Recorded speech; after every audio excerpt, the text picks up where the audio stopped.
अक्सर आपने देखा होगा कि अनेक विशेष तिथियों के मौके पर हिंदू धर्म के लोग अक्सर उपवास करते हैं और दूसरों को भी इसके लिए प्रोत्साहित करते हैं। पर वास्तव में उपवास क्या है? क्यों उपवास हर इंसान के लिए जरूरी है, हमें मालूम नहीं होता। प्रायः हमारे लिए उपवास से आशय एक ऐसे दिन से होता है जिस दिन हम अन्न अनाज का सेवन नहीं करते, यहाँ तक कि कुछ उपवासों में पानी भी त्याज्य होता है।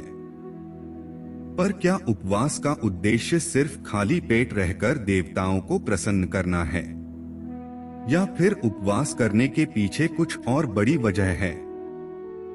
समाज में उपवास के प्रति जो छवि मन में लोगों के बैठी हुई है, आज हम उसकी सच्चाई साझा करेंगे। वीडियो बहुत अधिक ज्ञानवर्धक होने वाली है, इसलिए वीडियो के अंत तक बने रहें। एवं चैनल पर नए हैं तो कृपया चैनल को सब्सक्राइब अवश्य करें। आइए जानें, उपवास का क्या अर्थ है, यह क्यों जरूरी है।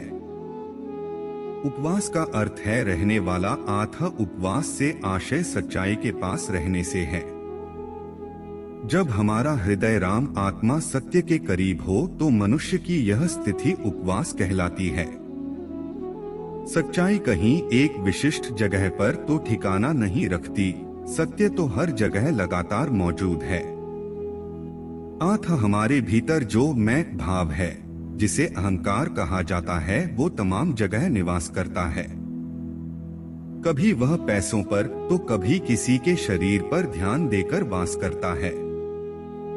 अतः जब यही अहम दुनिया की किसी भी चीज से ज्यादा सच्चाई को प्राथमिकता देता है तो फिर कहा जाता है कि वो हरि आत्मा के साथ उपवास कर रहा है। अब बात आती है, उपवास की उपयोगिता क्या है, यह क्यों जरूरी है। उपवास अत्यंत जरूरी है क्योंकि अगर आप सच्चाई भरा जीवन नहीं जी रहे हैं, आप सच के साथ नहीं हैं, तो जाहिर है आप झूठा जीवन जी रहे हैं। आप उन चीजों को भी सच मान रहे हैं जो कुछ समय बाद मिट जानी हैं, तो जाहिर है झूठा जीवन जीने का फल आपको क्या मिलेगा। जब आपके भ्रम टूटेंगे, आपकी उम्मीदों का नाश होगा तो आप दुखी होंगे। इसलिए जो उपवासी नहीं है, फिर वो कारावासी हो जाते हैं।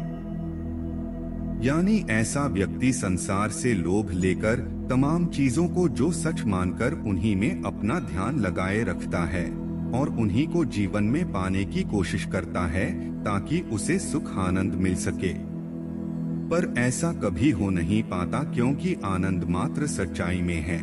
इसलिए राम सत्य के करीब रहने का यह फायदा है कि आप जिंदगी में उन फालतू की चीजों को करने से बच जाते हैं जो प्रायः झूठे लोग करते हैं।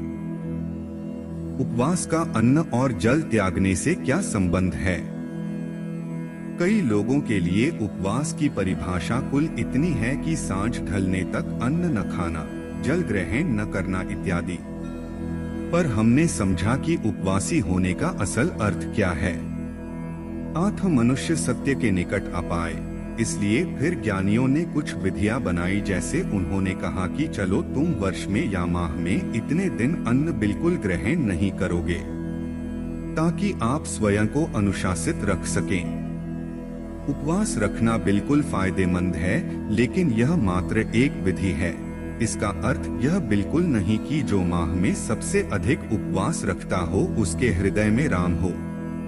क्योंकि अगर उपवास के दौरान यदि आपके मन में अन्न का ख्याल नहीं आता, पर धन सम्मान या लोभ का ख्याल आता है, तो ऐसे में आपने वही वास कर लिया जिसकी तरफ आपका मन आकर्षित था। अतः यह बिल्कुल जरूरी नहीं कि जो नियमित व्रत रखता हो उसका मन शुद्ध हो और वह सत्यनिष्ठ होकर जीवन जिए। वास्तव में अन्न का त्याग करना भी बहुत बड़ी बात है, उसके लिए संयम की जरूरत होती है। लेकिन यह विधि अपने आप में पूर्ण नहीं है। यह बिल्कुल हो सकता है कि कोई व्यक्ति व्रत न रखे, उपवास न रखे, लेकिन भीतर ही भीतर उसका जीवन ईश्वर को सच्चाई को समर्पित हो। वह कुछ पाने के लिए नहीं बल्कि सच्चाई के खातिर निस्वार्थ भाव से कर्म करे। तो संक्षेप में कहें तो उपवास की उपयोगिता है आपको कुछ हद तक अनुशासित करने के लिए, लेकिन उपवासी आप तभी कहलाएंगे जब आपका जीवन सच्चाई से केंद्रित होकर चलेगा। अन्न त्याग करने से आगे बढ़े तब उपवास है। ज्ञानियों ने लोगों को यह विधि इसलिए दी थी ताकि उनके हृदय में संसार के प्रति जो लगातार आकर्षण बना रहता है वो कम हो और वह ईश्वर के करीब आए, ताकि इसका पालन करते करते एक दिन हम सत्य को ही समर्पित हो जाएं। हम फिर मन के कहने पर नहीं, सच्चाई के कहने पर जीवन जिए। पर दुर्भाग्यवश लोग इस पहले कदम पर ही आकर अटक जाते हैं। देखा है कई लोगों की उम्र बीत जाती है, वह व्रत तब भी करना जारी रखते हैं, लेकिन उनके असल जीवन को देखा जाए तो उसमें कहीं भी आपको ईश्वर के गुण नहीं मिलते। हमारे परिवारों में भी ऐसा ही होता है कि सिर्फ अन्न त्याग देने को ही हम सर्वश्रेष्ठ समझते हैं। जीवन में सत्य के निकट आने का, इसके अलावा भी मनुष्य को बहुत कुछ त्यागना पड़ता है। जैसे सत्य तक आने के लिए सही काम को करने में मनुष्य को अक्सर डर लगता है, तो मनुष्य को डर त्यागना पड़ता है। सही काम में अक्सर मन विरोध करता है और लालच देकर उस काम को रोकने के लिए विवश करता है। आत्म सच्चाई के खातिर हमें लालच को भी त्यागना पड़ता है। इस तरह डर, लालच, काम वासना, कामनाओं पर विजय पाकर जो मनुष्य जीवन में आवश्यक कर्म को करता है, तब यह माना जाता है कि अब उसके हृदय में राम बसे हैं और वो अब मन पर नहीं हृदय से जीवन जीता है।